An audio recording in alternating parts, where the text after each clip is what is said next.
Great to see you. I'm Alex. I'm one of the co-founders of Commons. We are a software tool based in Munich, building software for user researchers to analyze data and build a research repository. We've been doing that for the last 6 or more years, and are, of course, deeply sort of integrated into the research community and also interested in lots of the topics. And we feel like one of the big topics currently is like having research impact. And that's one of the reasons why we got Nikki sort of on board and want to hear what she has to say about the topic. And I have to say, I'm really excited for this. I've been excited for this for 4 weeks. I've been preparing. I've been talking to people. I've been like reading stuff to make sure I um, can get a view on that topic. I'm really looking forward to talking about this, Nikki. How about you? Amazing. Yeah. I'm super excited about this too. But hi, everybody. I'm Nikki. Thank you so much, Jenny, for the short compliment. I need to wear this more often.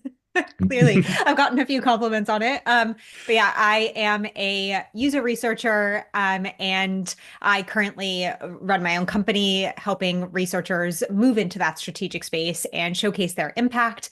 And I am also a research consultant as well. So I continue to practice research.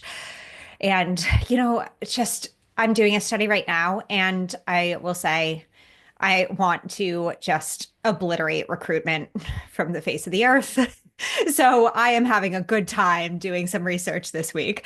But yeah, I am super excited to dive into this topic today. So are we ready to do it? Let's go. Let's go. Cool. Nikki, as I said, I prepared a bit and I tried to get a hold of the topic. And I felt the more I prepared, the bigger the topic became, and the more difficult it was for me to have an overview. So let's maybe start with like defining it a bit or setting some boundaries to say like what are we actually talking about here? Yeah. And I'd like to hear from you. What do you think about when you hear having impact with research? What does it mean to you? Can you give us some orientation? Yeah, of course. I think that impact is a really difficult topic because, like a lot of other things, it's a buzzword, right? So, outside of context, it's like collaboration, storytelling, synergy, right? Outside of context, these words make absolutely no sense because they're too vague.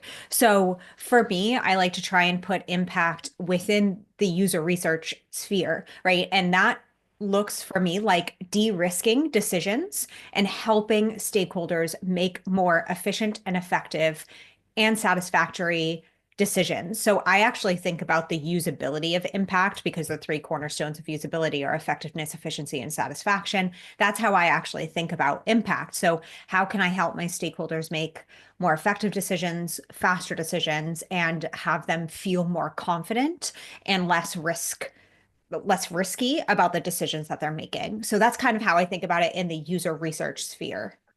Yeah, yeah, I would agree with that. Now, I think this is also one of the things that comes to my mind. It's like almost having a lens that you put on your decision making that Yeah. improves this, increases the chance of making better decisions, both like de-risking the decisions, but also identifying opportunities or making decisions that increase the opportunity space that you're in, and looking at that way. I totally agree.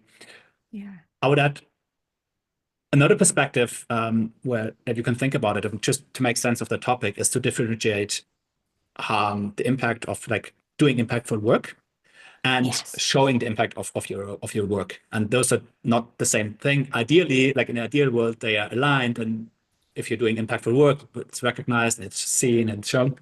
But it's not always the case. And in many cases, you'd have to put in work to show and demonstrate that the research was impactful. Would you agree with that? Yeah, yeah, there is a very big difference between those two, and I'm happy that you brought that up because I think that what can be really difficult in particular for researchers is that we can't really very easily tie our impact to a lot of really important business metrics. We can try. It just can be a struggle to do that. And I know that a lot of people feel like, well, my qualitative one-on-one interviews did not necessarily lead to that like 1 million uptick in revenue, right? And so I think that it's about really understanding like your particular context and the fact that you can still do extremely impactful work without it having a distinct business impact, but you can also do really small pieces of work that are very impactful to the business. So yeah, I think that yeah, there's a which is actually great. I know that there's a lot in there, but it's actually really amazing because it just showcases that there's a wide range for us to say, hey, we are doing great stuff. Yeah, yeah, I agree. Totally agree with that. By the way, now I'm seeing more and more people comment in the chat. That's great. Please continue doing that, and also feel free to share your questions. We're happy to also take questions as we talk and whenever they fit in. So please continue doing that. Another aspect I'd like to bring in about having impact with research is this business perspective. I mean, businesses measure a lot of what they do and their value in profit, basically. And profit is like revenue minus cost. And sooner or later, if we're doing research, we also have to sort of do a sort of evaluation of the impact of our work. And this is, if you say like the outcome, like the benefit that researchers bring, this is what Nikki said, like improving decisions. There's also an effort and a cost involved. This includes, of course, like salaries, tools, compensation for participants, the time that was used from other stakeholders. And even though it's of course sometimes very hard to put exact numbers to that, I think it's still important to have that mindset, because this is the mindset that leaders, decision makers have about, should we do more research? Should we continue doing that? Is that something that's worth? And in the end, the bottom line has to be positive. And even though I agree, it's sometimes not easy to put exact numbers to that, it helps to keep that sort of mindset in mind. And we have some more concrete topics to talk about this later, in terms of how can we increase that outcome, and how can we be more efficient and effective and not make the effort grow in relation to that outcome. Yeah, yeah, absolutely. And I think that there's a really good shout that there is a lot of effort that is put into research, as you say, with the salaries, the different tools that you have, the budget for participant incentives, the literal time that everybody might be taking, the lost time. So for instance, like obliterating recruitment in the sense of like, I have lost so much time because out of the 7 participants that I recruited for the study, 5 of them dropped out, which is like a huge rate, right? And I think that it can be really annoying to have that lost time. So I think it's really important for us to think about, okay, this entire workflow that we have, what is the cost of it? And then what do we bring back? Right. And what can we put forth that is almost like the ROI, right? So yes, we always have a cost for everything that we do, but what is the outcome of that is far greater than the cost that we put in? Yeah, I agree. And we got a question that's slightly related to that, and I think it fits well to one of the topics we'll discuss in a few minutes. But I think for the remainder of this conversation, I think it helps to have this sort of this mindset of like doing impactful work and showing and demonstrating impact, and use those two as like bigger topics that we'll tackle.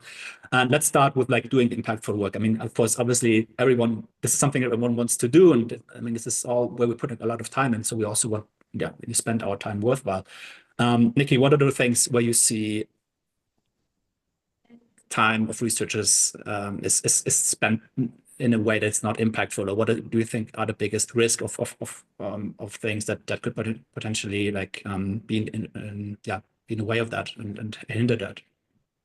Yeah, so the thing is like everything that we tend to do as researchers might not have that immediate impact, but might have the impact like 6 months down the line. So like whenever I usually start at an organization, people tend to bring me in, because this is how I grew up as a researcher, as the first and solo user researcher. So like a lot of the things that I'm doing when I start at an organization, like education components, nobody sees like it's a lagging indicator. Nobody sees the impact of that until like way down the line. And it's annoying, because I know that in that stage, I need to choose education over the big, juicy, generative research projects that I want to do, where everybody's screaming at me asking for who are our personas, and I'm like, I just want to answer this question, right? And I want to do that. But I know that if I don't do this work first, that's going to fall flat.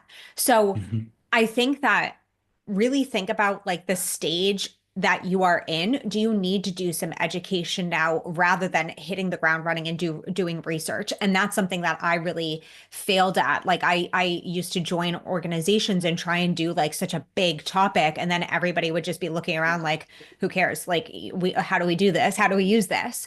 Yeah. So I think that a lot of the work that we do is impactful, but not all of it will show its impact immediately. And you need to be really specific about where you are and what kind of work you should be doing during that stage.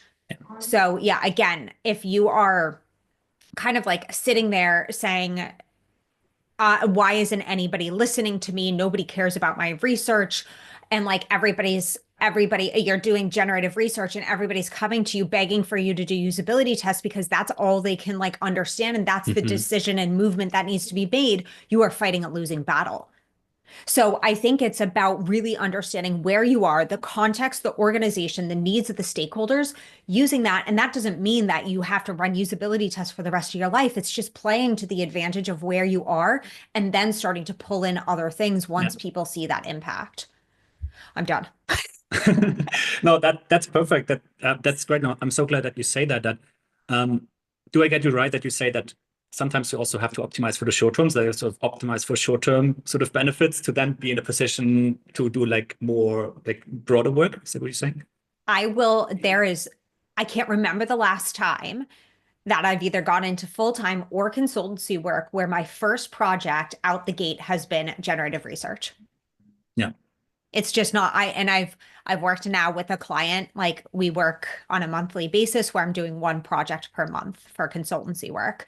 This is the third project so far, and we're going into our fourth one, and we're still not at generative research yet. And that's okay, right? That Yeah. is okay. And I know I work at a slower cadence, so that might be different than somebody who's sitting full time for months in one role in one organization, but sometimes it's okay to do the smaller research that moves the decisions forward first.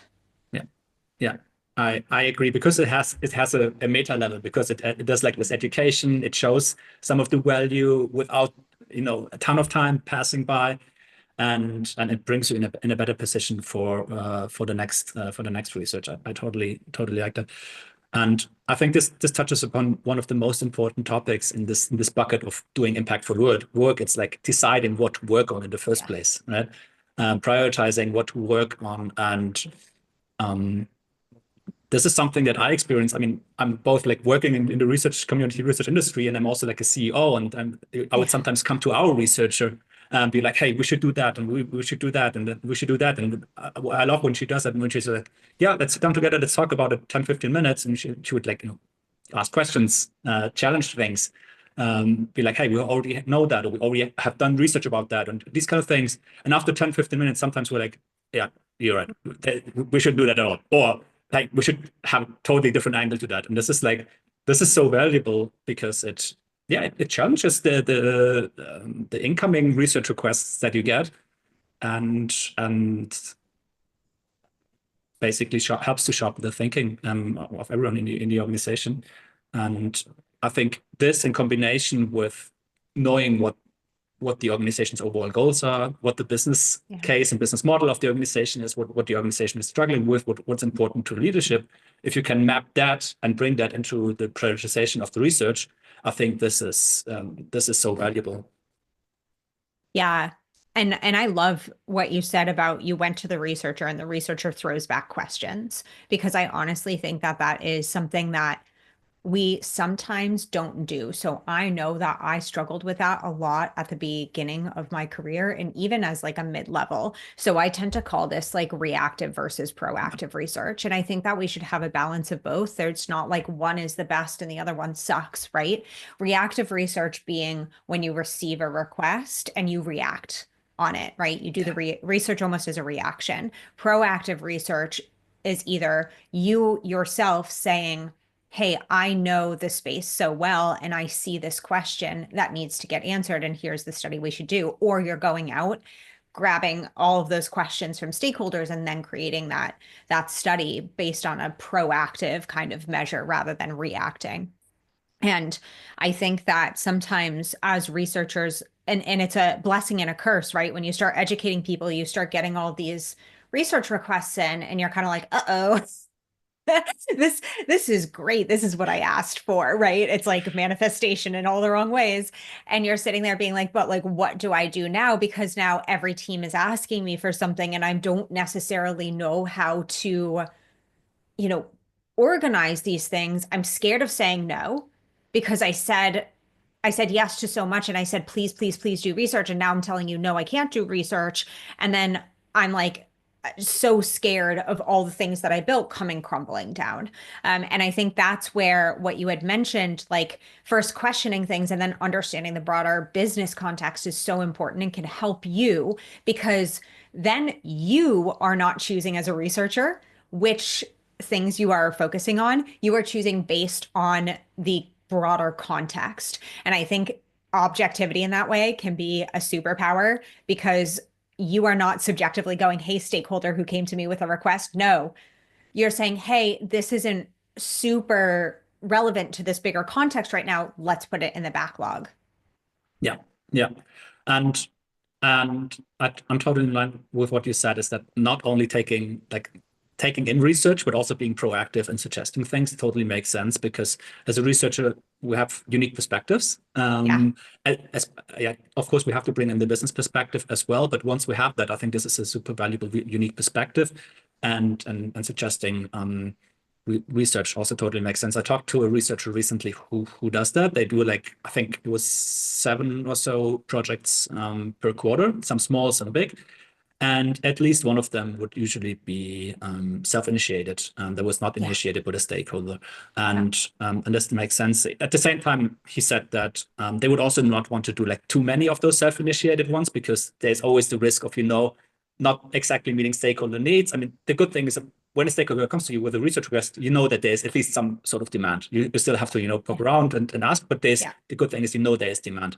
And with doing self-initiated research, there is always a bit of a risk that the timing is off. Maybe that's only relevant for next year, and then you should have probably done that study next year, or anything else. But I agree that a balance usually is a good idea. Yeah, yeah, it's honestly absolutely necessary. And I think that if you are not that kind of person, because that's not the kind of person that I am, I am, and still, yeah, I still am introverted. I don't like confrontation.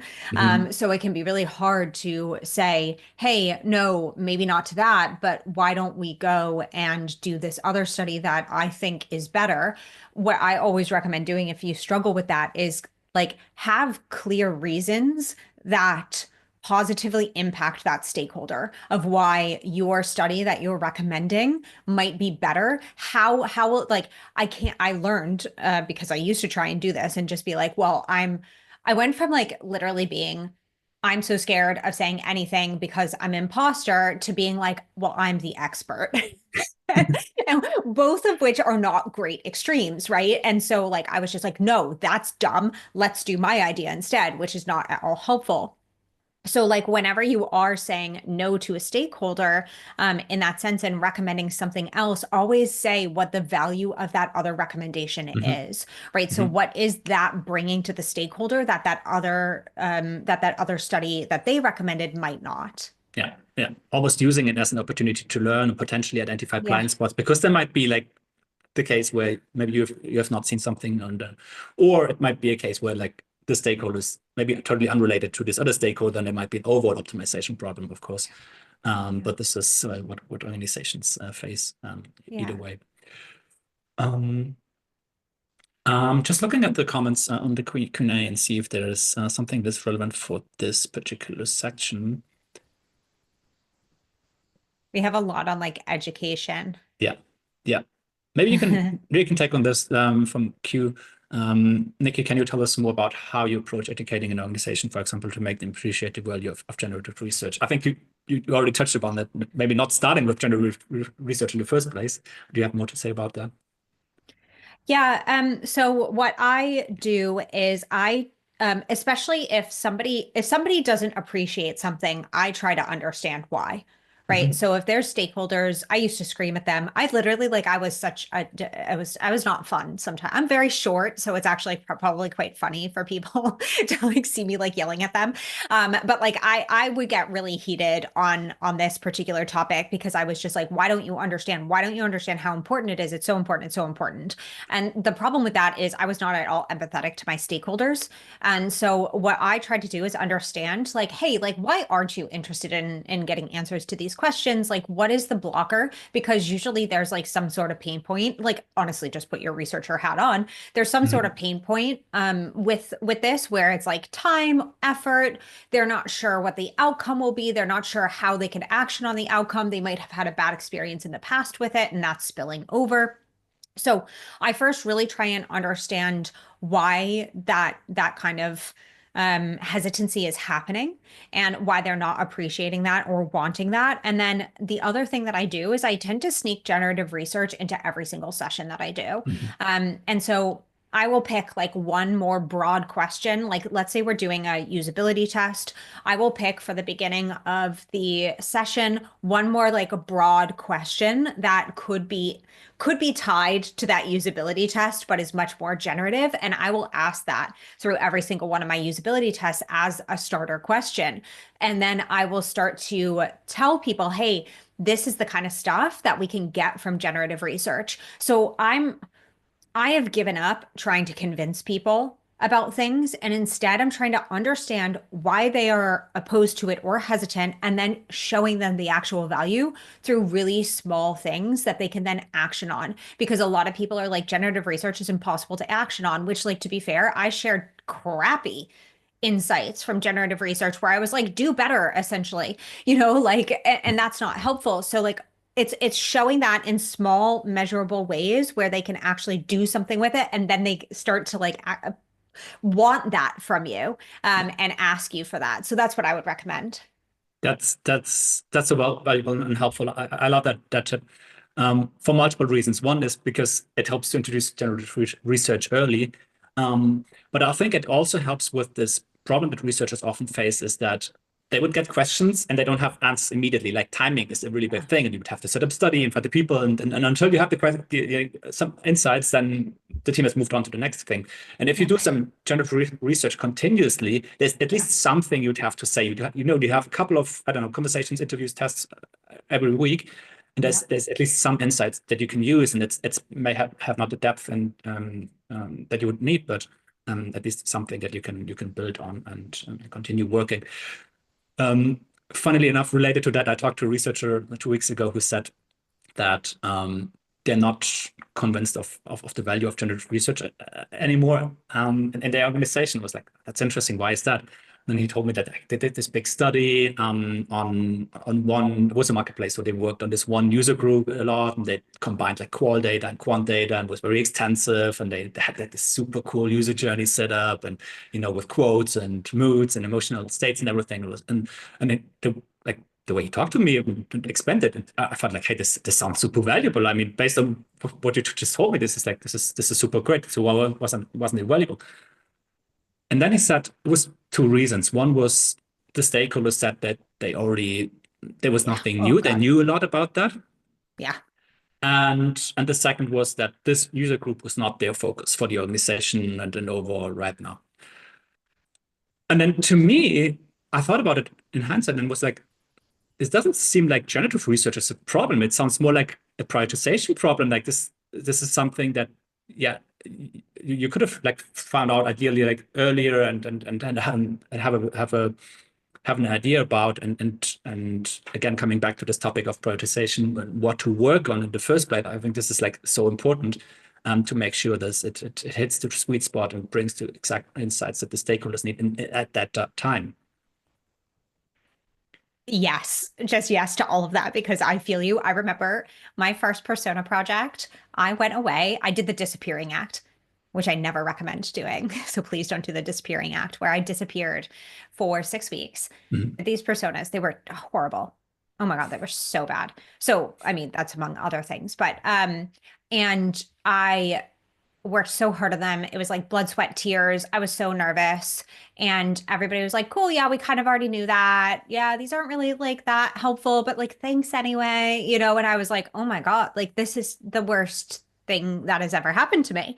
And so like I think that this is a term that happens when you have like your own business, but build in public.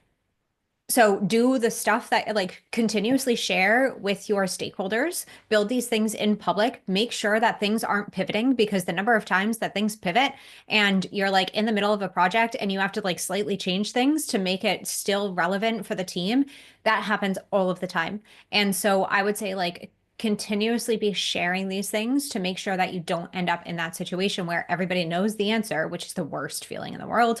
But then also that like the timing is totally off, the persona is totally off, the segment's totally off, everything is totally off. Um, so yeah, we're having a few plus ones to a question that came up that's kind of like relevant. Rashna, I'm so sorry if I pronounce as an American, I just can't pronounce anything.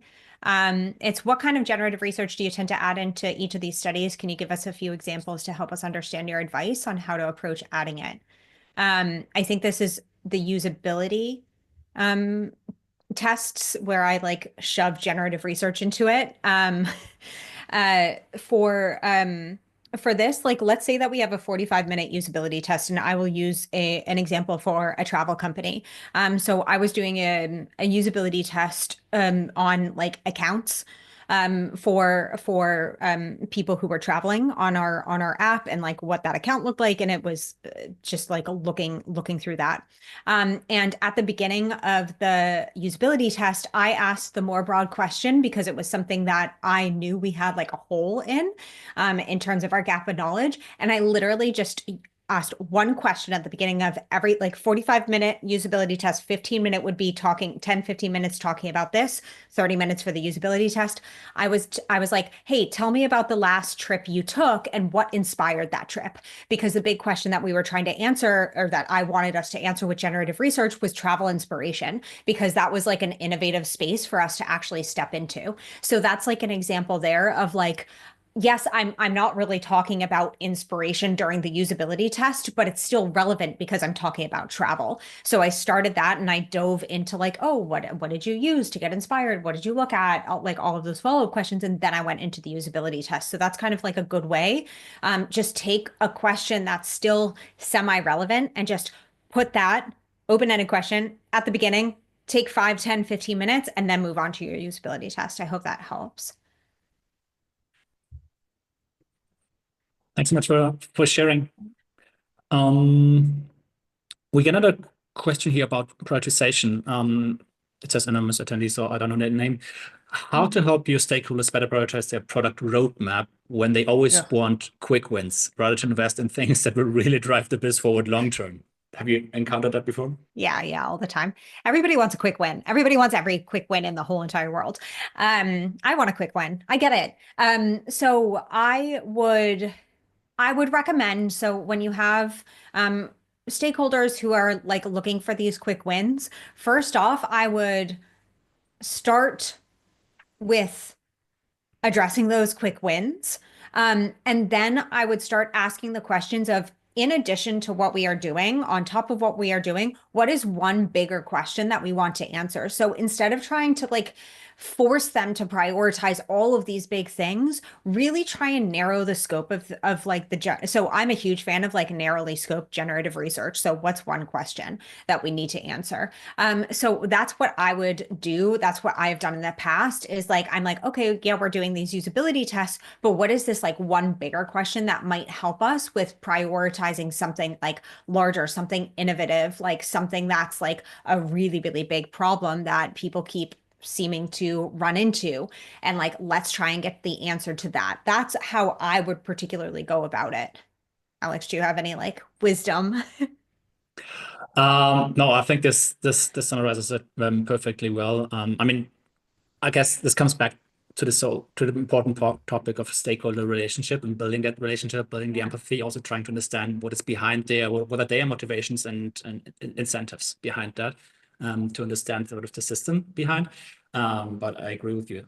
Try to build a relationship with the stakeholders and then not work against them, but like try to collaborate and work together. Yeah, stakeholder relationships are big. Take the time to try and cultivate them.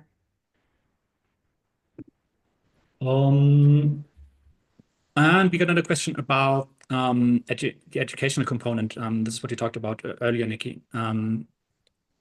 Is this what you would class as awareness and advocacy of a research study? Is there a minimum amount of education to delivery? I wouldn't say that there's like any sort of minimum amount or any set amount. I would class education, yeah, as generally awareness and advocacy. And so I used to do this thing where I would go into an organization and I would like do the big what is user research presentation. And it was long, nobody paid attention, everybody forgot everything. So I no longer do like the big like one time like what is research like educational presentation because it just doesn't work. And I think that um, the best way to educate, and somebody actually asked about this, is earlier in the chat, is building in public. So it's sharing your work as you go and engaging stakeholders across the entire workflow, right? So instead of like going away and like doing the research plan all by yourself and figuring out the goals and then recruiting everybody and then doing the research and then coming back and like sharing a presentation, like try and engage people throughout the entire process. How can you engage your stakeholders and making sure that like the right things are being asked, that the goals are aligned with what they need to know, that the insights will provide them answers to the questions that they have and the decisions that they have to make, right? So it's actually less of like we've educated, tick, now Yeah. we go and do. And I would try and weave them in a little bit more together and say, hey, these are the questions you have. Kind of, Alex, what you said, like where the researcher came back and asked you a bunch of questions and probably then proposed something that, no offense, might have been better than what you had originally proposed. Right. And so I think that that's where the education comes in is like, you can't teach a child, to my knowledge, I've never done this, to ride a bicycle by showing them a video or giving them a presentation. You teach it by experience. And I think that we should do that. The experience should be the education. That's funny because we use the same principle in introducing Commons. You know, Commons is a Yeah. research repository, and we help our customer success Yeah. team helps customers to introduce a research repository Yeah. in the organization. And we've kind of changed our mindset. So some organizations would do like this big launch, they have like this big email, and then they have like in a training course where stakeholders would attend. They have like an hour where they learn this new tool to get, and there's so many steps involved until they actually see the value and get the value. So Yeah. sometimes what we now recommend is more like a soft launch where they would just launch, like Yeah. share one link with the study. You know, there's no sign up required. It's like shared in their Slack or Teams or whatever, and they would click on it, and they have like a couple of videos and some insights, and it could be super small and helpful, and then use that and progress and sort of get the value out first. And once people are start to show interest, then it's totally fine, you know, to invite them, get them an account, sign up, email, Yeah. and password and everything. But I think it's the very same principle, like try to shift the value forward, and only the effort, and then comes afterward, ideally. Yeah, so I Yeah. like that. Yeah. Yeah. Cool. I'd like to shift gears a bit, and now we've talked a lot about doing impactful work, and now let's talk a bit more about how to Yeah. demonstrate, show, maybe even measure the impact of user research. And I think there's lots of thoughts and ideas around that. Maybe Miki, can you give us a short overview of what your thinking is about that part? Yeah, so there are a few different ways that you can demonstrate impact. And I look at this in a few different buckets. And there is no one way to do this, right? You have to take whatever is good for your particular context and organization, because I have worked in organizations where I have not had any access to data. I've had not had any access to metrics. I could not have told you what a conversion rate even was at some of the organizations that I worked at, right? So that was not helpful. I worked at an organization where the CEO told us that the goal was 10x. That's all, just 10x.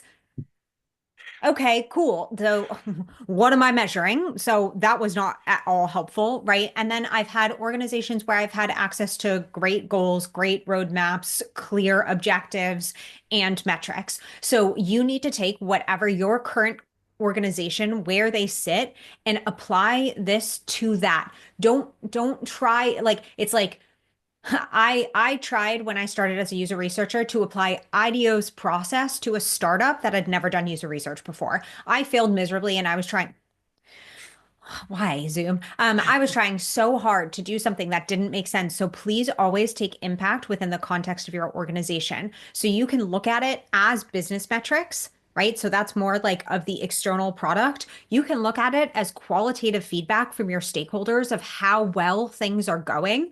You can look at it as internal as well. So how efficient are your research processes being? And then you can look at it as like, how have you helped the organization? So like more organizational, like are there fewer customer support calls? Are devs doing more meaningful work? Are people feeling like they're making more effective, faster decisions? So there are a myriad of ways that you could do this that have nothing to do with something like conversion rate. And I would just really, really say, please don't feel bad if you can't measure direct monetary value because there are those other ways. Yeah.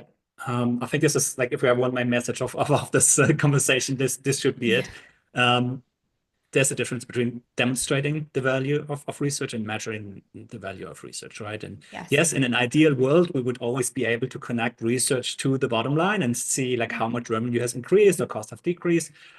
But reality is like research is often, there's multiple steps in between until you see like an impact, right? You inform a decision of the product team, and then they make a decision in the product, and then this has an impact on the research, the users, and then they, at some point, like a couple of months or years even later, they make a purchase decision or like a renewal decision or whatever it may be.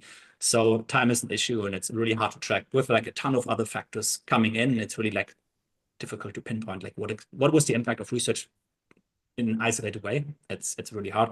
But there's a lot of other aspects that you can do, and like tips and tricks that you can do. One of the reasons I think I heard this from Unique is when you do a study, what you can do is you can ask the stakeholders what they think the outcome will be, like what they think the answer from the Oh, yeah. participants will be and what the insights will be. And you note that down. And then as you progress or as you present your findings, you compare it what was actually like the outcome of the study in order to show the difference, not to like, I don't know, put someone on the spot or like point fingers on people, but like, hey, research either like it confirms something that we weren't sure about and there was like lots of uncertainty and now we have more certainty, or hey, this research changed our perspective and now we have a total different view on things. Yeah, yeah. And I think of that as the before and the after. So what did we know before? And now what do we know after? So like anywhere that you can, and anything has a before and has an after. But what I would say is make sure that you, in your research plans, I'm a huge proponent of research plans. I've been doing research now for 11 plus years. And still to this day, I will make a research plan for every single research project that I do. And in that, I capture the before, right? So, like, what is happening now? What are our gaps in knowledge? What do we think we know now versus the after? And that's like a really, or what are we struggling with now? And what are we not struggling with now, right? After the research is done. So, yeah, there are plenty of ways to really think about impact and like it's like how many more research requests are you getting, right? Yeah. Like how much faster is your recruitment now?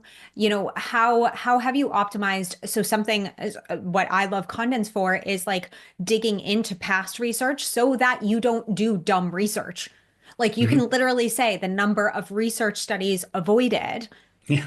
like repeat research avoided. Like that is 100% valid as something that shows the research is growing, the maturity of the research is growing.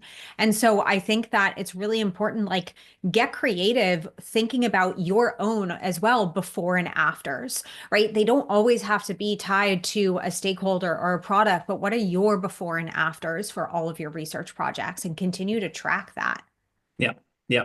I think one of the best things that can happen to you if like a stakeholder or maybe someone like in management would say something like, hey, this research thing, this was really valuable. Let's continue doing it, or let's do more of that. Yeah. That's like, it's a super qualitative, like in one quote, but this shows you, hey, people got it. And usually it's not everyone across the board who gets it, but like it's one person or one team at a time, and then you can work from there and sort of build it up from there.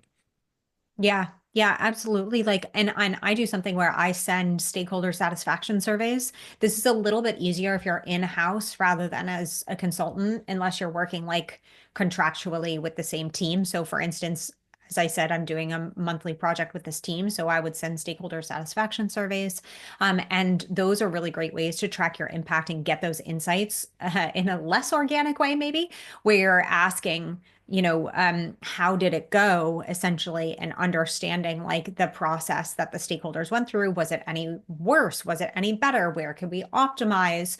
And getting their like sentiment on the research process. And I will also give a huge shout out to UX metrics, like usability metrics, because it's like for some reason in impact and measuring impact, we've lost UX metrics. So the three cornerstones of usability, again, efficiency, effectiveness, and satisfaction. Those are all things that we can reliably measure through benchmarking and quantitative usability testing. So time on task success, number of hours, number of hours, yeah, on the study, number of errors. And then there are so many validated where we should not be creating them. Metrics like the SAS, the UMAX, the SEQ, these are all things that we should be using on an ongoing basis, because if we don't have access to like data and metrics for the organization, we can create access to metrics that are really, really important, such as benchmarking within those UX metrics. Yeah. Yeah. That makes sense, and I think this relates to one of the questions that Peter asked about how can you demonstrate causality between when research impacts can take months to manifest, like you increase an NPS score, but this is like of course very hard to track to research. But I think there's intermediary ways to track that, like the ones that you just mentioned, UX metrics.